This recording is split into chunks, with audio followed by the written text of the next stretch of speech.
Yard. Yeah, man. We're Thanks hanging for out on having New us. Year's Eve together. Happy New Year, brother. But that was some show you did in December, man, with Eddie Vedder and Duff and all those guys. Yeah, that was insane, man. It was like, I find it wild. I'm kind of still trying to pinch myself because it's so crazy to see like the posters on my wall stand next to me on stage. You know what I mean? It's amazing. Like, and they're just the best musicians. Yeah, and great guys, you know. Slash Just and Duff, so nice. We're just music fans first. Right. You know what I mean? It's just cool to just talk about that stuff. You know, also, congratulations, 3 Grammys. Wow. Is that wild for you? I mean, because, you know, in America, that's a big thing. I mean, yeah, I think award shows are wild, but the coolest thing about the Grammys and the Recording Academy is it's voted for by peers and by musicians and by producers and writers, and I think that's so cool, because I think fundamentally with this album, my real ambition was to truly go there. I think kind of for years of my life, I think I'm 28 years old, and I think what's been beautiful is I've been doing this since I was 18 years old, and I've been on such a journey, and I think some artists come fully formed, but me, since I was 18, I've been on such a ride, and this album really cemented what I wanted to do, and I really wanted to make an album that would tip its hat and thank rock music for what it did to me as a young person, and really go there. You know, I think like that's the title, right? Yeah. The album's called Idols, and I think with it all, like, you know, I almost been dissuaded since I was 18 to really go there with rock, because how do you bring it forward? How do you make it new? How do you make it? And I think they're the wrong questions. I think all rock is about is truth and authenticity, and I don't know, learning from what's been before and regurgitating it in your own way. And this album, I really took a risk on it, and I went there, like, our first single was 9 minutes, and the fucking label went green and shit, you know what I mean? But to see how it's been received, and to see this cross-generational support for it, for the genre that we all love, and this year, I think, kind of, as I look back on it, and kind of, we got our first #1 in America and 3 Grammy nominations, I was like, holy shit, man. You know, when you really do what you want, and when you really, like, I feel like I'm 5 years old in my dad's workshop, like, it smells like fucking Tolex, amp glue, soldering wire, and lager, you know what I mean? And it's like, but you're moving up the ladder, because, you know, growing up in England, the NME and the Brit Awards, and then, you know, now seeing what America's all about. Yeah, I love it. It's happening quick. I love it out here. I love the rock community out here. The problem, I think, at home for me with the rock community, people don't want to work together. People don't want to be unified. Everyone's in competition. Whereas when I came out here, everyone wants to tour together, play together, collaborate with each other. Talk music. Because it's just about the fucking music. I think, like, what's so beautiful, and I think, again, like, as I hit the end of the year and I talk about what feelings I've got more than ever, I think the feeling is gratitude. I wanted, with this album, to really look back at my childhood and what made the hairs on my fucking arms stand up, and that's why I called the album Idols. I wanted to relinquish them by moving it forward and taking that ball and being like, how do I pursue this idea in 2025? And I think in rock music, the strangest thing is that we get ridiculed for the reference point, and I think that's bullshit, because throughout the past, Ozzy loved John Lennon, Oasis loved the Beatles, the Rolling Stones loved Muddy. We always carry it forward in a new way, and I think what's been beautiful about this year is everyone, like, and I think what was beautiful about the Back to the Beginning gig, there was 6 generations of rock musicians together, been like, at our fucking dysfunctional Christmas dinner, going like, when we come together, this genre and what it means, and this level of truth and this level of freedom, and fuck it, it's like one of the most powerful things in the world. And I think this year for rock music has been triumphant. At that show, you know, you won a lot of people over, because a lot of the older rock community saw you for the first time. And did you pick Changes, or was that a Morello thing? No, that was Sharon. But no doubt you're an old soul. So that song. You knew that album. I think for me, the craziest thing about Back to the Beginning, I'm 2 years old. I see Ozzy Osbourne for the first time. Before I'm even coherent to what music is. He was like Batman to me. I was always naughty. People call me like Damien from The Omen. You know? I mean, I was always wild and out there and crazy. And before I even heard him sing, I identified with this character of individuality and truth and authenticity. Cut forward, I'm 13 years old, and I hear Black Sabbath. Paranoid, Fairies Wear Boots, Planet Caravan, Paranoid, and it encapsulates this testosterone and androgyny and all these emotions that I'm trying to feel. Cut forward another 10 years, Ozzy and Sharon are in my video. I meet my hero for the first time, and we have a fucking salami sandwich and a ginger beer, and we shoot a music video. Then she asks me to sing Changes at the final Sabbath gig, and the thing for that is, I know that there has been doubt about me, you know, and I think the whole gig is going to be heavy, and I got to walk out to a piano and 50,000 fans, 25,000 of them don't know who the fuck I am, right. 15,000 of them think I'm a fucking poser, and I think that fired you up. I didn't sleep a fucking wink the night before, of course not. But I could never be more thankful to him because he gave me a opportunity to really show how much I love this genre and show how much I love them and what they did for me. We go out, we do the show. I try my best to honour my fucking hero. People go crazy on the internet. I get to know him. I start texting him. I start speaking to him. We get to know each other on a personal level, and 3 weeks later he dies. Yeah.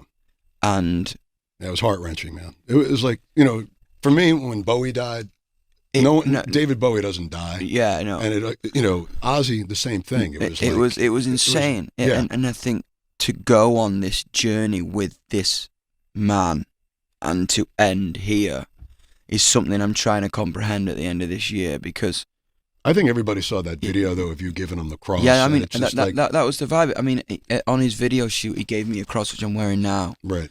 And he was just like, I hope this brings you luck. And he said to me, he was like, always be yourself. They'll get it in hindsight. They'll get it later. He was like, don't rush it. Just let it unravel. Let this creative thing unravel. Like, it's not always going to be liked at first. You know what I mean? And that stuck with me.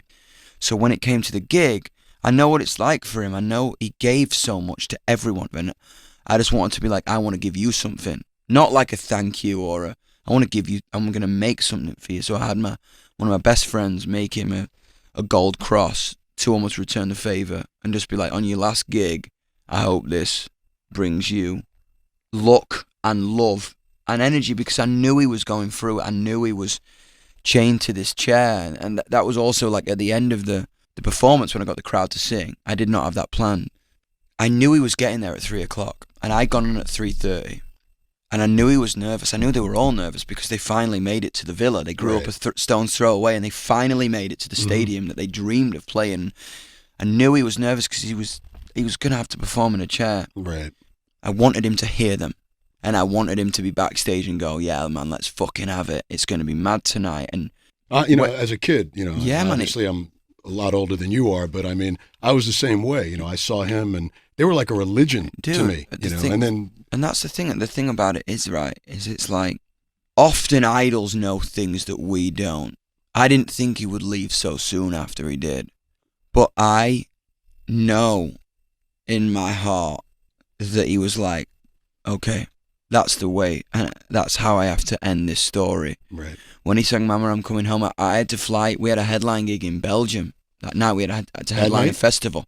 I said I was like, you got to set me up the TV in my dressing room, because I think we were going on at like 11 Belgian time, which was like 10 p.m. So the gig to the warm-up, we were all just watching it. And when he was singing Mama, I was just like, honestly, I'm getting chills now. I could cry. You're giving me chills, man. I was like, when he was singing Mama, we were literally backstage, and you could hear like 60,000 Belgians roaring. It's Keith Roth hanging out with Yungblud in Ozzy's Boneyard, New Year's Eve. We'll be right back. Rock and roll, man.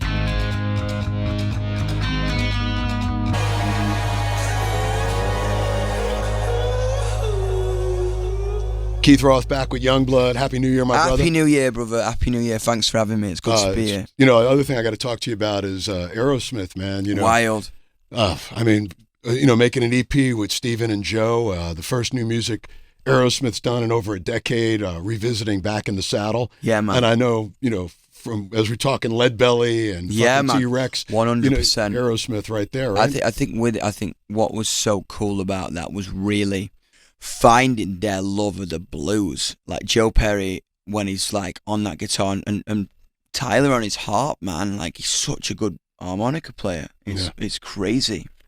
I don't know, man. I just think like making a record with them was wild and so natural. You know what I mean? I think like after I put out that 9-minute record, Hello Heaven Hello, it started my album cycle.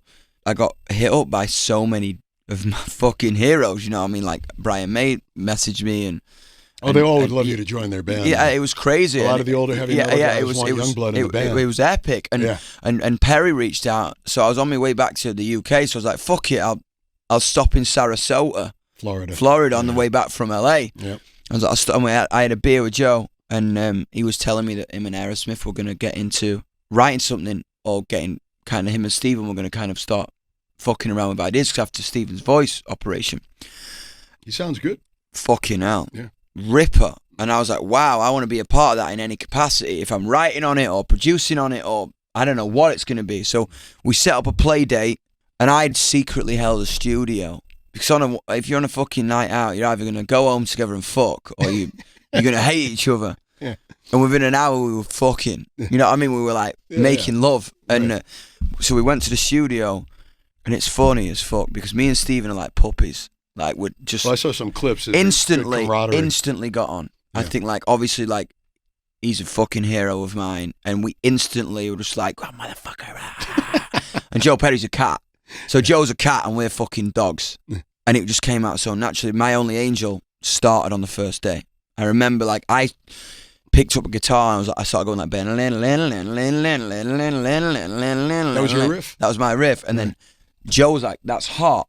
And Stephen got on the piano and was like, bam, bam, did the chords. And then I was like, it was fucking epic. And we started putting this down. And then I got on the kit and was just fucking whatever, simple beat.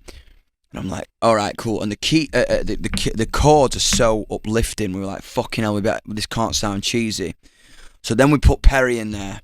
And when Joe just gets on, he just fucking makes it cool. Like, whatever the fuck he plays, it's like, and it's like, and I'm just fucking hearing Joe Perry out, like, he just took it to the next level. And then I had the idea for the "Would you cry?" in the thing, and there's no holding us back. So I start doing that, and then Stephen runs in the booth, and we're just like, there's this mental, like, healthy competition going on between each other, trying to, like, oh yeah, outdo each other. Are you thinking to yourself, like, I'm doing this with Steven Tyler? I'm going like, what fucking fever dream am I in? I'm in the vocal booth with Tyler right now. Yeah. And we're just like spirit animals, you know what I mean? We're so like in love through this thing. And what was amazing, like, to see was Joe was like, obviously, like, when you're a singer, right, and you have this God-given gift like Steven Tyler, and then you get injured, it's all to do with your head as a singer, because your kind of body repairs, but your mind, will I ever be that great again? And we were having so much fun. He was hitting these fucking notes, the Steven Tyler notes, the Dream On notes, man, you know what I mean? And that's what you root for. But that's what you root for, but we were having fun together, and we were all going, oh yeah, going all the fucking way up there. And then he comes back in, he's like, oh my God. And I'm like, yeah, man. Not thinking about it, right? And Joe's like, holy fuck. And we're just like, I'm like, it's DT, bro. And he goes, and I always go like, he's like, motherfucker. I'm like, you started it. And he's like, well, you finish it. And I'm like, all right, sir. You know what I mean? It's fucking great. I'm like, everything I do up there, man, I learned from you. You know, it's crazy. What made you decide to revisit Back in the Saddle? Good choice. But yeah, man, my vibe was like, we had 4 songs. Initially, we had a week together, and it came out really naturally. We did Problems, we did My Only Angel, and we did 1,000 Days in the first week. Then we had to get more songs, so I started writing Wild Woman in Santorini, Greece, did that, pitched that. We ended up in Sarasota together to finish the record. We had 4 songs done, and we were like, shit, I had to go back on tour in 2 days. So I'm like, we've either got to write a fucking banger tonight, but it was Joe's wife's idea, Billy Perry. We were like, what about a cover? And I was like, I'd be honoured. You know what I mean? If I get to sing on one of those records and we revisit it, wow. But I didn't want to do Dream On or Don't Want to Miss a Thing. It's for the epic, too obvious. Yeah. And Billy was like, what about Saddle? And I was like, I play Saddle before I go on stage. Ah, your intro music. Literally, like in the dressing room. 10 minutes before I go on, it goes Flying High Again, Ozzy, Back in the Saddle, Omen by Prodigy, and then probably For Whom the Bell Tolls, Metallica. Those 4, whatever order, before I go on. But Flying High Again live and loud, the live version. Right. not the fucking, Randy. Yeah, the Randy version. Right. Epic. That's what goes on before we go on stage. So Saddle's in there, and I was like, 100%, let's do it. And then we got on the mic, started singing it together, and I was like, I'm back! It was like riding. And then me and Matt, my producer, what was so cool about Aerosmith is they really listen to the kids. I think if you listen to the Run DMC, every generation, they want to know what is. That's very So good Joe point, was Joe was like, give me some of that Yungblud bass. Like, your rock records sound really fucking heavy on the low end, because Saddle initially sounds heavy as fuck, but limitations of the time make it only go so far. So then I was like, all right, cool, let me straighten the beat out and go almost disco beat. Right. What I did is we put 808s under the original bass line. The original? Yeah, fuck yeah. Like Rock's original? Yeah, Rock's original, and then we put it through new processing. We put it through... Was that Perry on bass? Perry on bass, the original. No Tom Hamilton. Fucking Perry on a 6-string bass. Yeah, it's like he came up with that riff, whatever.